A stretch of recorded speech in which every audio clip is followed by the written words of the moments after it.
الرحمن الرحیم۔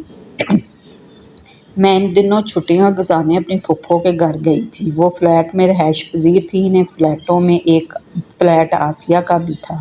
آسیہ ایک بہت ہی خاموش رہنے والی لڑکی تھی۔ میری ملاقات اس سے پھپھو کے فلیٹ پر ہوئی تھی۔ پھر آہستہ آہستہ ہماری بات چیت شروع ہو گئی، مگر وہ بھی کم بولتی تھی۔ میں کچھ دن پھپھو کے گھر گزار کر واپس آ گئی۔ پھر کچھ عرصے بعد دوبارہ پھپھو کے گھر جانا ہوا تو میں آسیہ سے ملنے چلی گئی۔ وہاں دیکھا تو ایک نوجوان لڑکی بھی اور 2 بچیاں بھی تھیں جو بہت ہی پیاری تھیں۔ میں نے آسیہ سے پوچھا یہ کون ہے تو اس نے کہا کہ وہ ان کے ہاں مہمان آئی ہیں۔ اس لڑکی نے چائے بنا کر دی، پھر کچن میں چلی گئی۔ مجھے بہت اچھی لگی تھی۔ وہ زیادہ دیر نہیں بیٹھی اور اٹھ کر چلی گئی۔ میں بھی تھوڑی دیر آسیہ کے پاس بیٹھی اور واپس آ گئی۔ پھر میں پھپھو کے پاس ایک ہفتہ رہی۔ اس دوران آسیہ مجھ سے ملنے آئی۔ میں نے آسیہ سے اس لڑکی کے بارے میں پوچھا، بتایا اس کا نام شازیہ ہے۔ اس روز آسیہ کے گھر گئی تو وہ گھر پر نہیں تھی، البتہ شازیہ بیٹھی ہوئی تھی۔ وہ کچن میں کھانا بنا رہی تھی۔ اس نے مجھے بٹھایا اور چائے بنانے چلی گئی۔ جب وہ چائے لے کر آئی تو میں نے اس سے پوچھا کہ وہ آسیہ کی کیا لگتی ہے تو مجھے شازیہ نے بتایا کہ وہ آسیہ کی کوئی رشتہ دار نہیں ہے بلکہ اس کے شوہر کی پہلی بیوی ہے۔ یہ سن کر مجھے بہت زیادہ حیرت ہوئی۔ میں اس کے شوہر کی پہلی بیوی اور کسی کو بھی اس بات کی خبر نہیں۔ پوری بلڈنگ والے اس کو آسیہ کا رشتہ دار ہی سمجھتے رہے۔ میں نے شازیہ سے پوچھا کہ اگر وہ پہلی بیوی ہے تو اس نے اپنے شوہر کی دوسری شادی کیوں ہونے دی؟ میری بات سن کر اس کی آنکھوں میں آنسو آ گئے۔ پھر اپنی بچیوں کو دیکھتے ہوئے بولی، یہ ہے میرے شوہر کی دوسری شادی کی ذمہ دار۔ اس نے بتایا کہ ساجد سے اس کی شادی 6 سال پہلے ہوئی تھی اور وہ دونوں آپس میں بہت محبت سے رہتے تھے۔ اس کے بغیر کھانا نہیں کھاتا تھا اور نہ ہی وہ اپنے ماں باپ کے گھر زیادہ جاتی تھی کیونکہ وہ دونوں ایک دوسرے کے بغیر نہیں رہ سکتے تھے۔ شازیہ کے گھر والے کہتے تھے کہ تم تو ہمیں بھول ہی گئی ہو، ایک رات بھی نہیں آ کر رہتی۔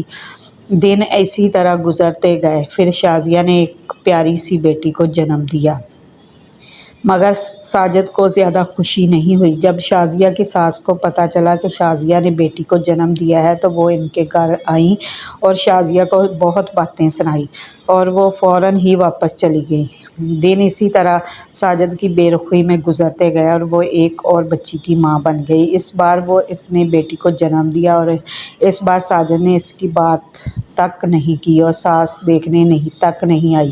شازیہ اپنی بیٹی کو ہسپتال سے لے کر گھر آ گئی۔ ان دنوں ساجد کا موڈ بہت خراب رہنے لگا تھا۔ ساجد نے کچھ دنوں کے لیے شازیہ کو اس کے ابو کے گھر بھجوا دیا۔ شازیہ نے بتایا کہ اس کو معلوم نہیں تھا کہ اس کو اس کے والد کے گھر کیوں بھیجا جا رہا ہے۔ والدین کے گھر رہتے ہوئے اسے 4 مہینے گزر گئے تھے اور ساجد نے اس کی کوئی خبر تک نہیں لی۔ والد صاحب ساجد کے گھر بھی گئے مگر وہ نہیں ملا۔ تب شازیہ خود ہی اپنے سسرال پہنچ گئی اور اپنی ساس کو بتایا کہ وہ بہت پریشان ہے، ساجد پتہ نہیں کہاں ہے۔ ساس نے بھی انجان بنتے ہوئے کہا کہ وہ انہیں جانتی ہے کہ ساجد کہاں ہے۔ کئی دنوں بعد ان کے ایک عزیز نے بتایا کہ انہوں نے ساجد کو ایک عورت کے ساتھ گھر سے نکلتے ہوئے دیکھا ہے۔ شازیہ یہ سنتے ہی اپنے والد کے ساتھ وہاں پہنچ گئی تو اسے پتہ چلا کہ ساجد دوسری شادی کر چکا ہے اور وہ لڑکی شازیہ کی ساس کی رشتہ دار ہے۔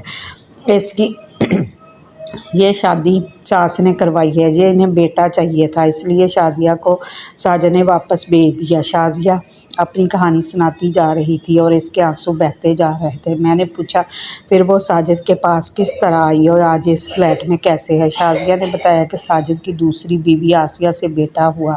جب یہ بات ہمیں پتہ چلی تو والد صاحب خاندان کے کچھ لوگوں کو لے کر ساجد کے گھر پہنچ گئے اور اس سے کہا کہ وہ شازیہ کو اپنے پاس رکھے، دونوں بیٹیوں کو بھی ساجد کی ذمہ داری ہے۔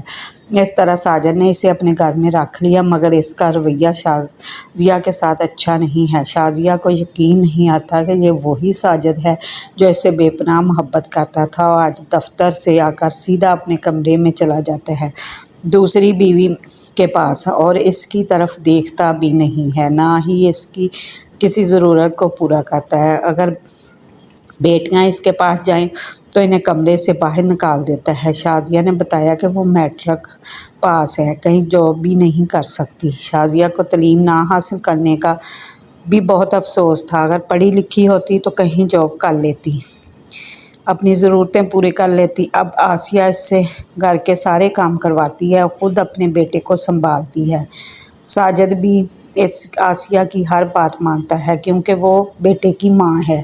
شازیہ آپ اپنے گھر دونوں بیٹیوں کو لے کر نہیں جا سکتی کیونکہ اس کی امی کا انتقال ہو چکا ہے، والد بوڑھے ہو چکے ہیں اور جو زیادہ دن تک اسے 22 سے زیادہ دن تک برداشت نہیں کریں گے۔ شازیہ نے کہا کہ اس کی ساری صورتحال کی ذمہ دار اس کی ساس ہے، اگر وہ یہ سب نہ کرتی اور ساجد کو سمجھاتی تو وہ آج اتنی ذلت کی زندگی نہیں جی رہی ہوتی۔ آسیہ نے ساجد سے کہا کہ اگر اس نے کبھی شازیہ سے یہ بات چیت کی تو وہ جہاں سے چلی جائے گی، اس لیے ساجد دفتر سے آ کر سیدھا اپنے کمرے میں چلا جاتا ہے۔ شازیہ نے کہا کہ میں نے کئی بار سوچا کہ زہر کھا کے مر جاؤں، یہ بھی کوئی زندگی ہے، مگر اپنی معصوم بیٹیوں کا خیال آتا ہے تو بیٹیوں کو باپ سے بات بھی نہیں کرنے دیتی۔ شازیہ نے کہا کہ اب اس کا یہی ٹھکانہ ہے، جیسے تیسے کر کے وہ یہیں زندگی گزارے گی، مگر ان بچیوں کا کیا قصور ہے جو باپ کے ہوتے ہوئے بھی باپ کی شفقت سے محروم ہیں۔ وہ ایک آس کے ذریعے زندگی گزار رہی ہے کہ شاید کبھی ساجد کو خیال آ جائے اور اس کے دل میں باپ کی محبت جاگ اٹھے۔ آج شازیہ کو اپنی امی بہت یاد آ رہی تھی، کاش وہ زندہ ہوتی، وہ اپنا غم انہیں بتاتی۔ یہ انسان کے اپنے ہاتھ میں تو نہیں ہے کہ بیٹا یا بیٹی پیدا کرے، پھر اسے کس وجہ سے اتنی ذلت بھری زندگی گزارنی پڑ رہی ہے۔ یہ سب سن کر میں سوائے افسوس کے کیا کر سکتی تھی، میرا دل بہت چاہ کر شازیہ کو دنیا کی سب خوشیاں لا دوں، مجھ سے اس کے آنکھوں میں آنسو دیکھے نہیں جا رہے تھے، اس کی عمر بھی بہت کم تھی، بچے بہت زیادہ حساس ہوتے ہیں، ٹھہری لڑکی ذات کہیں حالات کا شکار نہ ہو جائے۔ میرا پھر دوبارہ شازیہ کے گھر جانا نہیں ہوا، بعد میں پتہ چلا کہ وہ لوگ وہاں سے چلے گئے ہیں۔ آج بھی مجھے وہ بچیاں بہت یاد آتی ہیں، کاش ساجد کو یہ احساس ہو جائے کہ لڑکیاں بہت حساس ہوتی ہیں، تاکہ وہ انہیں ایک باپ کی محبت دے، توجہ اور پیار دے۔ میری دعا ہے کہ اللہ آسیہ کے دل میں رحم ڈال دے اور ساجد اپنی پہلی بیوی اور بچیوں سے محبت کرے اور ان کا خیال رکھے، آمین۔